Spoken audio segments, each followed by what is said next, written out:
வணக்கம் நண்பர்களே. இன்று நாம் இந்த காணொலியில் பார்க்க போவது தமிழர்களின் கட்டடக்கலைகளை பற்றியாகும். தமிழர்களின் கட்டடக்கலையையும் அதன் சிறப்பையும் பற்றி தான் நாம் இன்று பார்க்க போகிறோம். வாருங்கள் நண்பர்களே, இப்பொழுது நம் காணொலிக்கு செல்வோம். மனிதர்களின் அடிப்படை தேவைகளுள் ஒன்றாக திகழ்வது இருப்பிடமாகும். தமிழர்கள் காட்டு விலங்காண்டியாய் வாழும் காலத்திலேயே மரப்பொந்துகளிலும் பாறை மிடுக்குகளிலும் குகைகளிலும் மண்ணாலும் மரத்தாலும் இலைத்தலையாலும் வீடு கட்டிக்கொண்டு வாழ்ந்து கொண்டிருந்தனர். தமிழர்களுடைய கட்டடக்கலை என்பது அக்காலத்திலிருந்தே தோற்றம் கண்டுவிட்டது என்றுதான் நம் அனைவராலும் அறியத்தக்க உண்மையாகும். அதற்கு பிறகுதான் பச்சை மண், மரம், செங்கல், கருங்கல் ஆகியவையும் மேற்கூறியாக கீற்று, பனை ஓலை, தட்டையோடு போன்றவை பயன்படுத்தும் வளர்ச்சியும் ஏற்பட்டது. தொடர்ந்து அன்றைய காலத்து இருப்பிடம் என்று எடுத்துக்கொள்ளும் பொழுது மனை, வீடு, குடி, குடில், குடிசை, இல்லம், நகரம் ஆகியவை ஒரு தனி மனிதர் இருக்கின்ற இருப்பிடத்தையும், அரண்மனை, நகரம் போன்றவை அரசன் வாழுகின்ற இருப்பிடத்தையும், கோயில், தளி என்பது கடவுளை வைத்து வழிபடுகின்ற ஒரு இல்லமாகவும் கருதப்படுகின்றது. இதில் கூடம் என்று பார்த்தோமானால் வீட்டில் பலர் கூடக்கூடிய ஒரு பெரிய பகுதியை தான் கூடம் என்று சொல்கின்றனர். மூன்றில் என்பது வீட்டின் முன்பகுதியையும் குறிக்கின்றது. முன்பு காலத்தில் கூரையை வைத்த பின் அந்த கூரைக்கு நடுவில் உள்ள இடைவெளியில் மழை நீர் ஒழுகக்கூடாது என்பதற்காக பானையை கவிழ்த்து வைத்தனர். அதுவே பிற்காலத்தில் கலசம் வைக்கும் முறையாக திரிந்துவிட்டது என்பதையும் முனைவர் ராச மாணிக்கலார் என்பவர் குறிப்பிடுகிறார். இதுல சுடுமண் என்பது களிமண்ணால் செய்து பக்குவமாக உலர வைத்து சூளை எனும் முறையால் சுட்டெடுத்து செய்யப்படுகின்ற ஒரு உறுதியான கட்டுமான பொருளாக கருதப்படுகின்றது. அதனை தவிர்த்து மரம் என்று எடுத்துக்கொள்ளும் பொழுது ஆரம்ப காலகட்டத்துல ஒரு சிறந்த கட்டுமான பொருளாக திகழ்ந்தது மரம் என்றுதான் கூற வேண்டும். தமிழர்கள் இந்த மரத்தையே ஆண், பெண், அழி என 3 வகையாக பிரித்துள்ளனர்.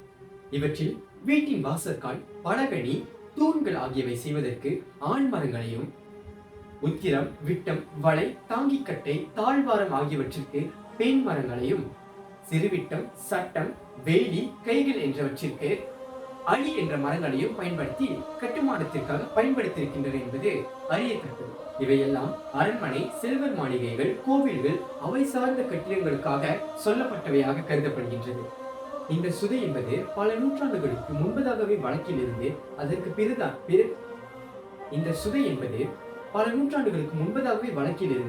பிறகுதான் சிமெண்ட் என உருவெடுத்தது. இந்த சிமெண்ட்ல மரக்குச்சிகளுக்கு பதிலாக இரும்பு கம்பிகளை பயன்படுத்தினர். இறுதியாக செங்கல் என்பது களிமண், மண், மணல், சுண்ணாம்பு ஆகியவற்றின் கலவையின் மூலம் உருவாக்கப்பட்ட ஒரு கட்டுமான பொருளாக கருதப்படுகின்றது. இந்த செங்கல் என்பது நீண்ட நாட்களுக்கு நீடிக்கும் அளவிற்கு வலிமை மிக்கதாகவும் மிகவும் உறுதியான ஒரு கட்டுமான பொருளாக அக்காலகட்டத்தில் தமிழர்களால் பயன்படுத்தப்பட்ட ஒரு கட்டுமான பொருளாகும். முன்பு காலங்களில் தமிழர்கள் இந்த செங்கலை கொத்து கட்டுமானத்தில் சுவர்கள் அமைப்பதற்காக பயன்படுத்தியிருக்கின்றனர். அடுத்ததாக மூங்கில் எனப்படுவது மிகவும் இலகுவான ஒரு பொருளாக கருதப்பட்டாலும் கட்டுமானத்திற்கு ஒரு வலுவான பொருளாக கருதப்படுகின்றது. தமிழர்கள் முன்பு காலத்தில் மூங்கிலை உடைத்தோ அல்லது முழுமையாகவோ தங்களின் கட்டுமானத்திற்காக பயன்படுத்தி இருக்கின்றனர். அடுத்ததாக வைக்கோல் என்பது பழமையான கட்டுமான பொருட்களில் ஒன்றாக கருதப்படுகின்றது. இந்த வைக்கோல் கம்பு, கோதுமை, அரிசி போன்ற பயிர்களில் இருந்து அறுவடை செய்யப்படும் பொருளாகும். முன்பு காலங்களில் தமிழர்களால் இந்த வைக்கோலால் செய்யப்பட்ட சுவர்கள் அதிக சுமையை தாங்கும் அளவிற்கு உறுதியானவையாக கருதப்படுகின்றன. இந்த கட்டடக்கலையில நாம் அடுத்ததாக பார்க்க போவது அஸ்திவாரம் அல்லது தமிழ்ல அடித்தளம் எனவும் கூறலாம். இந்த அஸ்திவாரம் அல்லது அடித்தளம் என்பது ஒரு கட்டடத்தை நிலைத்து நிற்பதற்காகவும் உறுதியாக நிலைப்பதற்காகவும் அடித்தளத்தில் அமைக்கப்படுகின்ற ஒரு பகுதியாகும். இன்றைய காலத்து கட்டுமானங்கள் போலவே அன்றைய காலகட்டத்திலும் தமிழர்கள் தங்களின் கட்டடக்கலையில் இந்த அஸ்திவாரத்தை வைத்துள்ளனர். அந்த அஸ்திவாரங்கள் அனைத்தும் சாதாரணமாக இல்லாமல் மிகவும் உறுதியாகவும் வலிமை மிக்கதாகவும் இருந்திருக்கின்றது. அதனை உருவாக்குவதற்காக சுண்ணாம்பு, கருப்பட்டி போன்ற பொருள்களையும் பயன்படுத்தி இருக்கின்றனர். இன்றைய காலகட்டத்தில் கடைக்கால் அமைப்பதற்காக பொறியியல் வல்லுநர்கள் இருப்பது போல அன்றைய காலகட்டத்தில் எவரும் இல்லை. இருந்தாலும் காலத்தை வென்று நிற்கக்கூடிய கட்டமைப்புகளை அவர்களால் கட்ட இயன்றதற்கான காரணம் அன்றைய சூழலில் அவர்களால் கிடைக்கக்கூடிய பொருட்களை சரியான முறையில் பயன்படுத்தியதுதான் ஆகும். இந்த தமிழர்களுடைய கட்டடக்கலையில் பொதுவாக 3 உறுப்புகள் காணப்படுகின்றன. அவை தாங்குதளம், சுவர் மற்றும் விமானமாகும். இதில் தாங்குதளம் என்பது கட்டிடங்களின் முக்கிய பகுதியான அடித்தளமாகும். தொடக்க கால கட்டிடங்கள் இன்று வரை நிலைத்து நிற்கக்கூடிய அளவில் கட்டுவதற்கு முதலில் அமைக்கப்படுகின்ற பகுதியே இந்த தங்குதளமாகும். பொதுவாக சுவர்கள் ஒரு கட்டிடத்தில் உள்ள அறைகளை பிரிப்பதற்காகவும் தொடர்ந்து உட்பகுதியையும் வெளிப்பகுதியையும் பிரிப்பதற்காகவும் கட்டப்பட்டதாகும். தொடர்ந்து விமானம் என்பது மனிதர்களால் கட்டப்பட்ட ஒரு உயரமான கோபுரத்தை குறிப்பதாகும். கோபுரங்கள் பொதுவாக அவற்றின் உயரத்திலிருந்து நமக்கு பல பயன்களை கொடுப்பதற்காக கட்டப்பட்டுள்ளன. அவற்றின் பயன்களை நாம் தொடர்ந்து காணொலி வருகின்ற கட்டிடங்களின் மூலம் காணலாம். தொடர்ந்து தமிழர்களின் கட்டடக்கலையை இன்னும் ஆழமாக பார்ப்பதற்காக சங்க காலம், பல்லவர் காலம், சோழர் காலம், நாயக்கர் காலம், மராத்தியர் காலம், ஆங்கிலேயர் காலம், தற்காலம் என பகுத்து பார்க்கலாம். தமிழர்களின் கட்டடக்கலை வளர்ச்சியின் முதல் காலமாக திகழ்வது சங்க காலமாகும். சங்க காலத்தின் காலகட்டமானது கிமு 500 கிபி 200 வரையிலான காலகட்டமாகும். சங்க காலங்களில் கட்டப்பட்ட கட்டடங்கள் அனைத்தும் அழிவுற்றாலும் சங்க இலக்கியங்களில் காணப்படுகின்ற கட்டடக்கலைகள் அகச்சான்றாக இன்று வரை புலப்படுகின்றது. அக்காலகட்டத்தில் சிறிய வீடுகளும் பெரிய வீடுகளும் அமைக்கப்பட்டிருந்தன. தமிழர்கள் வீட்டின் மேல் கொடிகளையும் படரவிட்டிருந்தனர். அது மட்டுமின்றி அமைக்கப்பட்ட வீடுகள் அனைத்தும் ஓவியம் போல் அழகாக இருந்தன என்பதனை ஓவத்தன்ன இடனுடை வரைப்பு, ஓவத்தன்ன வினைப்புனை நள்ளில் எனும் இலக்கியங்கள் கூறுகின்றதாக கருதப்படுகின்றது. மேலும் அன்று அமைக்கப்பட்ட வீடுகளில் சுற்றுச்சுவர், முன் மண்டபம், தலைவாசல், இடைக்களி, உள்முற்றம், கூடம், பின்கட்டு, அடுக்களை, புழைக்கடை, கிணறு முதலியன இருந்தனவாம். இன்று நம் ஜன்னல் என்று கூறுகின்ற காற்று வரும் வழியை காலதர், சாளரம், பலகனி, புழை என சங்க காலத்தில் அழகிய தமிழ் சொற்களை கொண்டு அழைத்தனராம். அது மட்டுமின்றி மான், கண் போன்ற அழகுற அமைப்புகளிலும் காலதர்களை அமைத்துள்ளனராம். தொடர்ந்து வீட்டில் மழை நீர் கொட்டுவதற்கு யானையின் தும்பிக்கை போன்ற குழாய்களும் இருந்திருக்கின்றது. தெருக்களின் அடியில் யானையே புகுந்து செல்லும்படியான கழிவு நீர் புதை சாக்கடைகள் இருந்தது. மேலும் உளிஞை திணையில் தொல்காப்பியர் முழு முதல் அரணம் என கூறியதன் வழி அவர் காலத்திலேயே அரண்மனைகள் உயர்ந்த பெரிய மதில்களை கொண்டிருந்தது புலப்படுகின்றது. மேலும் அவற்றை செம்பு முதலிய உலோகம் கலந்து வலிமையாக அமைத்துள்ளனர் என்பதும் புலப்படுகின்றது. அவற்றை செம்பு புனைந்தியற்றிய சேனெடும் புரிசை எனும் வரிகள் விவரிக்கின்றது. மேலும் உயர் வகலம் திண்மை அருமையின் நான்கின் அமைவர நீன்றுரைக்கும் நூல் எனும் திருவள்ளுவரின் குரலின் வழி அன்று அரண் அமைக்கும் கலை நுணுக்கமும் தொழிற்திறமையும் அவற்றுக்கான கட்டட அறிவியல் நூலும் இருந்திருப்பது புலப்படுகின்றது. தொடர்ந்து பல்லவர் காலத்தை எடுத்துக்கொண்டால் முதலில் பல்லவர் காலம் என்பது கிபி 600 கிபி 900 வரையிலான ஆண்டுகளே பல்லவர் காலம் என குறிப்பிடப்படுகின்றது. பல்லவர் காலத்தில் தமிழர்களின் கட்டடக்கலை ஒரு புதிய பார்வை உண்டாக்கியது என்றுதான் கூற வேண்டும். அதிலும் பாறைகளில் கட்டுமானங்களை கட்டுவதை இந்த பல்லவர்கள் தான் அறிமுகம் செய்து வைத்தனர். மேலும் அவர்களின் கட்டடக்கலையை கற்றளி, குடைவரை கோயில்கள் என இரு வகையாக பகுத்து பார்க்கலாம். இதற்கு முன்பு மரம், மூங்கில், வைக்கோல், புல் வகைகள் போன்றவற்றைகளை பயன்படுத்தி கட்டிய கட்டுமானங்கள் நீண்ட காலத்திற்கு நிலைத்து நிற்காத காரணத்தால் நிலைத்து நிற்கக்கூடிய கட்டிடங்களை அமைப்பதற்கு பெரிய மலைப்பாறைகள் இருக்கும் இடங்களில் அவற்றை குறைந்த கட்டிடங்களை அமைத்தார்கள். அவர்கள் தேர்வு செய்த பாறையை ஓரிடத்தில் தொடங்கி அவர்களின் கட்டுமான வடிவமைப்பு ஏற்றவாறு பாறையை சரியாக செதுக்கி செல்ல வேண்டும். அவ்வேளையில் அப்பாறையில் ஏதேனும் விரிசல்கள் உருவானால் அப்பணியை அவர்கள் மீண்டும் தொடர வேண்டும். இவ்வாறான இக்கட்டான நிலையில் பல்லவர்கள் சரிவர இக்கட்டிடங்களை கட்டியிருப்பது அனைவரையும் வியப்புறச் செய்கிறது. சான்றாக மாமல்லபுரத்தில் 1ஆம் மகேந்திரன் அவரது மகன் 1ஆம் நரசிம்மவர்மன் காலத்தில் கட்டப்பட்ட குடைவரை கோயில்கள் இன்று வரை நிலைத்து நிற்பது தக்க சான்றாக திகழ்கின்றது. மேலும் இக்கோவில்களில் கட்டியிருக்கின்ற மண்டபங்கள் அழகிய சிற்பங்களுடன் மிகவும் அழகாக. அடுத்ததாக பல்லவர்களால் கையாண்ட முறை கற்றளியாகும். கற்றளி என்பது கற்களால் கட்டப்பட்ட கோயில்களை குறிக்கின்றது. இக்கற்றளிகள் அமைப்பது கிபி 7ஆம் நூற்றாண்டின் இறுதியில் தொடங்கப்பட்டது. இதற்கு முன் செங்கற்களாலும் மரத்தாலும் கட்டப்பட்ட கோயில்கள் இப்பல்லவர்கள் காலத்திற்கு பின் அரசர்களால் கற்றளியாக மாற்றப்பட்டன. ஏனெனில் செங்கற்களால் கட்டப்பட்ட கட்டடம் அவ்வப்போது செப்பனிடாமற் போனால் அவை சிதைந்து அழிந்து விடும் என்பதனை இட்டிகை நெடுஞ்சுவர் விட்டம் வீழ்ந்தன மணிப்புறா துறந்த மரம் சேர் மாடத்து எழுதணி கடவுள் போகலில் புல்லென்று எனும் அகநானூறு பாடல் வரிகள் அகச்சான்றாக திகழ்கின்றது. முதலில் கட்டப்பட்ட கற்றளி கட்டடம் கிபி 615 முதல் 630 வரை 1ஆம் மகேந்திரன் அவர்களால் கட்டப்பட்ட மண்டகப்பட்டு குகை கோயிலாகும்.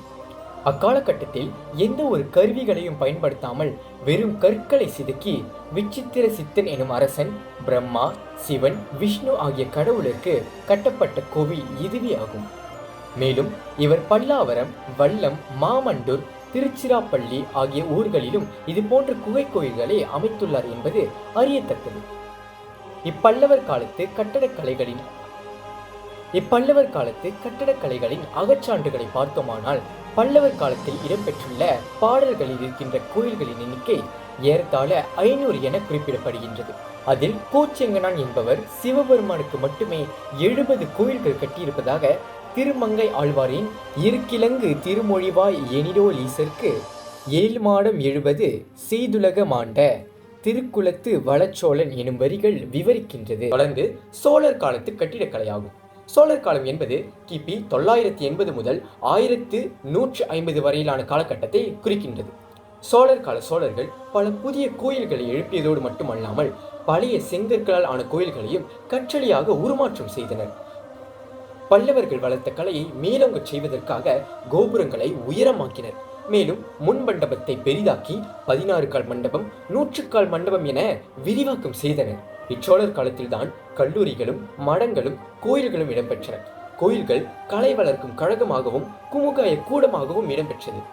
தொடர்ந்து திருமுறைகளை பாதுகாக்க கோயில்களிலே திருக்கோடி மண்டபம், திருமுறை ஓதுகின்ற மண்டபம், திருமுறை பாடசாலை, நடன நாடக மண்டபம் என அமைத்தனர். உயரம் கொண்டவை. அது மட்டுமின்றி இதுவே தமிழகத்தில் மருத்துவ கலையை வளர்ப்பதற்காக மருத்துவ சாலையில் அமைத்து வந்த கோபுரத்தின் மேற்பகுதி அக்கால 80 டன் எடையுடையும் நடனம், நாடகம் ஆகிய கலைகளை அதே போன்று வளர்த்து ஒரே கல்லினை 19 அடி நீளமும் 8 அடி சோழர் காலத்து 12 அடி உயரமும் கொண்ட அனைவராலும் பெரிதும் வகையில் பார்க்கப்படுகிற எந்த ஒரு தொழில் முதலாளர் காலகட்டத்தில் தஞ்சை பெரிய கோவிலை மலை செய்தது எப்படி என்ற குழப்பம் கோவிலின் வியப்பின கலையை பற்றி வர வேண்டும். அனைவராலும் சூறிக்கொண்டே போகலாம். அந்த அளவில் கோவில் சிவலிங்கங்களை உயரங்கள் 12 அடி. தமிழின் 12 உயிரெழுத்துக்களையும் சிவலிங்க பீடத்தின் உயரம் 18 அடி. தமிழில் மெய்யெழுத்துக்கள் 18 என்பதனையும் கோயில் கோபுரத்தின் உயரம் 216 அடி. தமிழில் உயிர்மை எழுத்துக்கள் 216 என்பதனையும் சிவலிங்கத்திற்கும் நந்திக்கும் உள்ள இடைவெளி 247 அடி. தமிழ் மொழியின் மொத்த எழுத்துக்கள் 247 என்பதனையும் குறிக்கின்றது. இதன் வழி ராசராசன் தமிழ் மொழியின் மீது கொண்ட பற்றையும் உணர முடிகின்றது. 2 அல்லது 3 தளங்களை மட்டுமே கொண்டு கோயில்கள் கட்டப்பட்டு வந்த காலத்தில் கற்களே கிடைக்காத காவிரி சமவெளி பகுதியில் 15 தளங்கள் கொண்ட சுமார் 60 மீட்டர் உயரமான கற்கோயிலை ராசராசன் எழுப்பியது தமிழர்களின் கட்டிடக்கலையில் பெரிய பங்கு வகிக்கின்றது என்றுதான் கூற.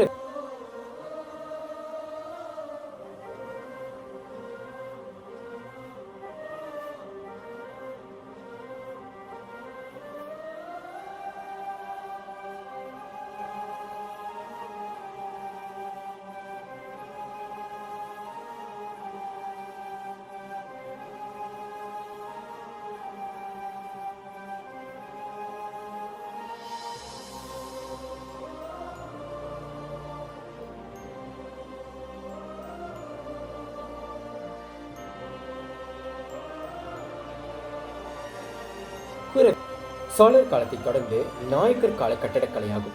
நாயக்கர் காலம் என்பது கிபி 1529 ஆண்டு தொடங்கி கிபி 1736 ஆண்டு வரையிலான காலகட்டமாகும். நாயக்கர் காலத்தில் கட்டப்பட்ட கட்டடக்கலையை பார்க்கும்போது வைணவ கோயில்களில் ஆண்டாளுக்கு தனி கோயில் அமைக்க தொடங்கினர். சோழர் கால கட்டடக்கலையில் பெருமையை தக்க வைக்க திருச்சுற்றுகளையும் பெரிய மண்டபங்களையும் பெரிய கோபுரங்களையும் எழுப்பினர். மதுரை, வேலூர், சிதம்பரம் ஆகிய கோயில்களில் இவ்வாறான கட்டடக்கலைகளை நம்மால் கண் கூடாக பார்க்க முடிகின்றது. நாயக்கர்கள் கோயில் விமானங்களை சிறிதாக்கி கோபுரங்களை உயர்த்தி கட்டினர். ராமேஸ்வரம், மதுரை கோபுரங்கள் இவற்றிற்கு தக்க சான்றாக திகழ்கின்றது. அது மட்டுமின்றி இவர்கள் மாடங்களை 7 நிலை மாடம், 9 நிலை மாடம், 11 நிலை மாடம் என கோபுரத்தை உயர்த்தி கட்டினர். இதற்கு கிருட்டின தேவாரையர் அமைத்த காஞ்சி, வேலூர், சிதம்பர கோபுரங்கள் சான்று வகிக்கின்றது. காஞ்சி ஏகாம்பரநாதர் கோயிலின் கோபுரம் 188 அடி உயரத்தை கொண்டு அக்கால கட்டடக்கலையை சிறப்பிக்கின்றது. அது மட்டுமின்றி மதுரையில் உள்ள ஆயிரக்கால் மண்டபம், வசந்த மண்டபம், புது மண்டபம், திருமலை நாயக்கர் மகால் ஆகியன நாயக்கர் காலத்தில் கட்டப்பட்ட சிறப்பு மிகு கட்டிடங்களாக திகழ்கின்றது. தொடர்ந்து நாம் பார்க்க போவது மராத்தியர் கால கட்டடக்கலைகளாகும். கிபி 1674 முதல் 1818 வரையிலான காலகட்டமே மராத்தியர் காலமாக கருதப்படுகின்றது. இக்காலத்தில் தஞ்சை, உரத்தநாடு, ராசாமடம் முதலிய இடங்களில் உள்ள இவர்களது கட்டடங்கள் நாயக்கர் கால கலையே சிறு உருவில் சுதை வேலைகளால் சிறந்து விளங்கியதை காட்டுகின்றது. இதற்கு சான்றாக முத்துப்பேட்டை அருகில் உள்ள மனோரா கோட்டையும், தஞ்சாவூரில் உள்ள அரண்மனை, சரஸ்வதி பண்டாரம், இசைக்கூடம், எழுநிலை மாடம் ஆகியவை அமைகின்றது. இதனை அடுத்து ஆங்கிலேயர் கால கட்டடக்கலையாகும். ஆங்கிலேயர் காலம் என்பது 1684 முதல் 1947 வரையிலான காலகட்டத்தை குறிப்பதாகும். ஆங்கிலேயர் காலத்தில் கட்டிய கட்டடங்கள் அனைத்துமே ஆங்கிலேயர் நாட்டு கட்டடங்களின் பாணியில் அமைக்கப்பட்டிருக்கின்றது. சென்னையில் உள்ள செயின்ட் ஜார்ஜ் கோட்டை, ரிப்பன் மாளிகை, சாந்தோம் மாதா கோயில், பல்கலைக்கழக கட்டடம், மாநில கல்லூரி முதலியவையும், தரங்கம்பாடி டேனிஷ் கோட்டை, ஆளுநர் மாளிகை, அஞ்சல் தலைவர் மாளிகை, தேவாலயம், குடியிருப்புகள் முதலிய கட்டடங்கள் ஆகியவையும், மேட்டூர், பாபநாசம் அணைக்கட்டுகளும், திருக்காவலூர், பூண்டி, வேளாங்கண்ணி மாதா கோயில்களும் ஆங்கிலேயர் கால கட்டடக்கலைகளின் சான்றாக கருதப்படுகின்றது.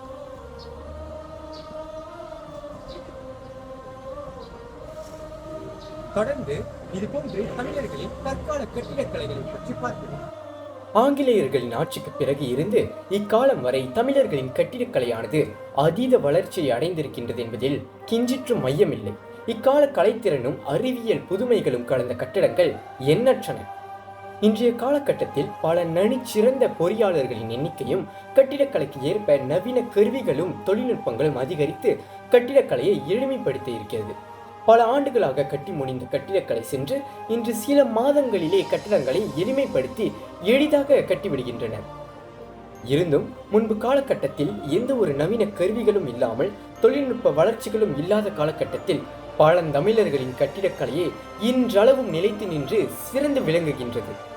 முதலாம் உலகப் போரை தொடர்ந்து வந்த 10 ஆண்டுகளில் எழுப்பப்பட்ட கட்டிடங்களே நவீன கட்டிடக்கலையாக கருதப்படுகின்றது. இந்த தற்கால கட்டிடக்கலையில் போர்த்துகீசியர்களின் கட்டிடக்கலையும் ஆங்கிலேய கட்டிடக்கலை பாணியின் தாக்கமும் பொது கட்டமைப்பில் வெளிப்பட்டன. அதற்கு பிறகு மக்கள் தங்களின் வாழ்வின் நடைமுறைகளுக்கு ஏற்ப வெவ்வேறு விதமான கட்டுமான பொருட்களை பயன்படுத்தி குடியிருப்புகளை அமைத்துக் கொண்டனர். இந்நவீன கட்டிடக்கலையில் மக்கள் கட்டிட பொருளுக்கும் கட்டிட வடிவங்களுக்கும் அழகிய தன்மைகளை வெளிக்கொண்டு வருவதற்கே முக்கியத்துவம் கொடுக்கின்றனர்.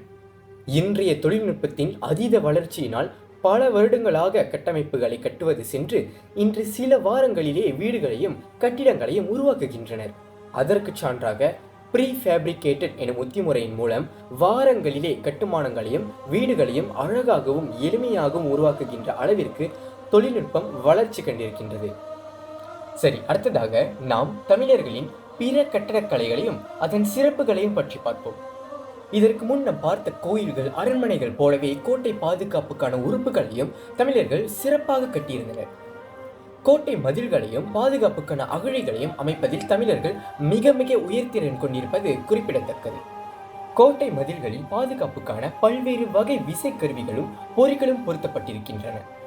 தாமாகவே வளைந்து விரைவாக அம்புகளை வீசும் விற்பொறிகள், கருங்குரங்கை போன்ற அமைப்புடைய விசைப்பொறிகள், கற்களை உமிழ்வது போல வீசி அடிக்கும் கவன்பொறிகள், பகைவர் நெருங்கி வர முயலும் போது அவர் மீது கொதிக்கிற எண்ணெயை கவிழ்த்துவிடும் பொறிகள், இரும்பை காட்சி ஊற்றும் உலைப்பொறிகள், பகைவரை பற்றி கழுத்தை இறுக்கி முறுக்கும் பொறிகள் போன்று இன்னும் பலவிதமான பொறிகளையும் விசைக்கருவிகளையும் அன்றைய காலகட்டத்து கோட்டைகளில் பொருத்தப்பட்டிருக்கின்றன என்பதனை மிளையும் கிடங்கும் வளைவீர் பொறியும் கருவிரல் ஊகமும் கல்லுமில் கவனம் எனும் சிலப்பதிகார செயல் அகச்சான்றாக செப்புகின்றது.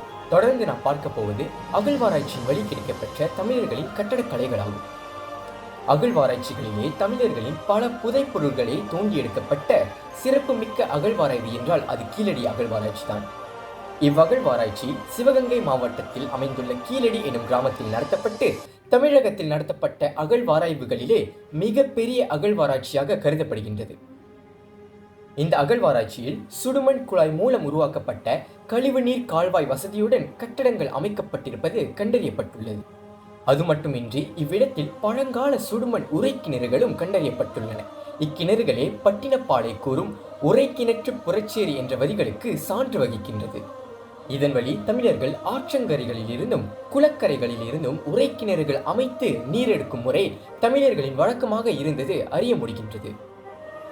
மேலும் இவ்வகழ்வாராய்வில் செங்கற்களால் ஆன கட்டடங்கள் கிடைத்திருப்பது தமிழர்களின் கட்டடக்கலையை சிறப்பித்து காட்டுகின்றது. தொடர்ந்து நாம் தமிழர்களின் மனை என்று இலக்கியங்களில் குறிப்பிடப்படும் குடியிருப்புகளின் அமைப்புகளை பற்றி பார்ப்போம். இக்குடியிருப்புகள் திண்ணை, தூண், அட்டில், முற்றம், படிக்கட்டு, சாளரம், வாயில், மாடம் என்ற அமைப்புகளுடன் கட்டப்பட்டிருந்தன.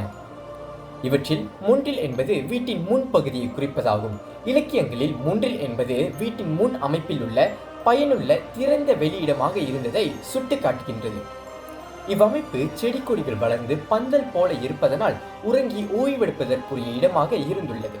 அது மட்டுமின்றி இம்முன்றிலின் முன் பல வேங்கை, மல்லிகை போன்ற தாவரங்களையும் வளர்த்து வந்துள்ளனர் தமிழர்கள். இதனை அடுத்து திண்ணை என்பது தமிழர்களின் வீட்டு அமைப்பில் இன்றியமையாததொன்றாக கருதப்படுகின்றது. வீட்டின் முன்பகுதியில் மேடை போன்ற அமைக்கப்படும் இடமே திண்ணை என கருதப்படுகின்றது. இவ்விடம் அமர்வதற்கு, உறங்குவதற்கு, ஓய்வெடுப்பதற்கு, விளையாடுவதற்கு போன்ற பல தேவைகளுக்கு ஏற்ப பயன்படுத்திக் கொள்ளும் இடமாக கருதப்படுகின்றது. அக்காலகட்டங்களில் பல மைல் தூரம் கடந்து பயணித்து வருபவர்களுக்கு ஓய்வெடுக்கும் இடமாகவும் அவர்களுக்கு பருக நீர் கொடுத்து வீட்டிற்கு உபசரித்து விருந்தோம்பல் செய்வதும் தமிழர்களுடைய பண்பாடாக இருந்தது குறிப்பிடத்தக்கது. எனவே நமது தமிழர்களின் பாரம்பரிய கட்டடக்கலைகளை அழியாமல் காத்து வருவது நமது தலையாய கடமையாக கருதப்படுகின்றது. தொடர்ந்து தமிழர்களின் கட்டடக்கலையான ஒரு சில கட்டடங்களை காட்சியாக கண்டுகளித்து இக்காணொலியை நிறைவேற்றுவோம். இதுவரை பொறுத்து இக்காணொலியை முழுதாக பார்த்த உங்களுக்கு எனது மனமார்ந்த நன்றிகள்.